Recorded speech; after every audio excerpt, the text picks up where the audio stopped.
Pada tahun 1908 dan 1973 lalu, sejumlah analisis kimiawi dilakukan untuk membuktikan kalau air Zam-Zam di Mekah memang bebas dari kuman dan polutan. Air yang dijadikan sebagai air minum para peziarah haji dan umroh ini dinilai sebagai mineral dengan kandungan 2000 mg per liter. Penelitian lain turut menyebutkan kalau air Zam-Zam beda dengan air lainnya dalam banyak hal. Seperti tidak berjamur dan tak berubah warna, rasa, atau bau. Pasalnya, pertumbuhan biologis juga vegetasi akan terjadi pada sebagian besar sumur. Hal tersebut yang bikin air jadi tidak enak lantaran pertumbuhan alga yang jadi penyebab perubahan rasa juga bau. Namun, menariknya, pada sumur air Zam-Zam di Masjidil Haram tak ditemukan adanya tanda-tanda pertumbuhan biologis. Tak kalah menariknya, penelitian milik Masaru Emoto juga jadi hal yang unik mengenai bagaimana bentuk kristal Zam-Zam juga penemuan sains lainnya.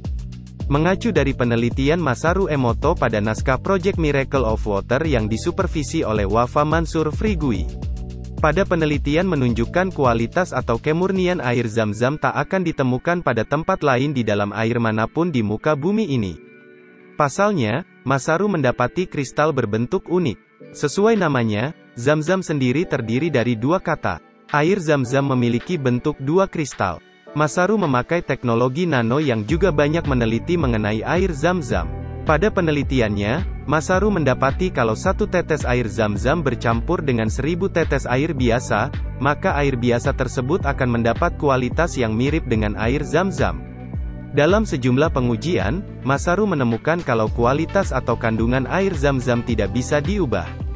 Meskipun didaur ulang, air Zam-Zam tetap murni tanpa alami perubahan. Pada bukunya turut menjelaskan dari analisis anion dan kation air Zam-Zam mengandung kadar kalsium, fluorida, natrium, klorida, sulfat, nitrat, magnesium dan kalium yang tinggi.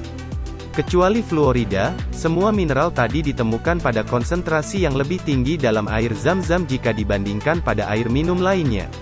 Unsur antimon, berilium, bismut, brom, kobal, yodium, dan molibdenum menunjukkan kurang dari 0,01 ppm. Hanya didapati jejak kromium, mangan, dan titanium yang ada di dalam air Zam-Zam tersebut. Perbandingan air Zam-Zam dengan air mineral juga dilakukan oleh Nayab et al. Penelitian ini mendapatkan kesimpulan kalau air Zam-Zam punya profil mineral esensial yang kaya. TDS berada dalam ukuran yang bisa diterima yakni berkisar hingga 1000 mg per liter. Air Zam-Zam juga punya daya hantar listrik yang lebih tinggi jika dibandingkan pada air mineral biasa. Metode Masaru Emoto didasarkan dari prinsip pembekuan beragam sampel air 0,5 ml. Kemudian, potongan-potongan kecil es diekstraksi dari sampel kemudian digunakan menjadi apa yang disebut benih dari bentuk berdasarkan kesimpulan Masaru mengenai kualitas air. Air pada struktur internal yang hancur, lantaran pengaruh mekanis, kimiawi, atau getaran, tak membentuk kristal atau membentuk kristal menjadi bentuk yang tidak beraturan.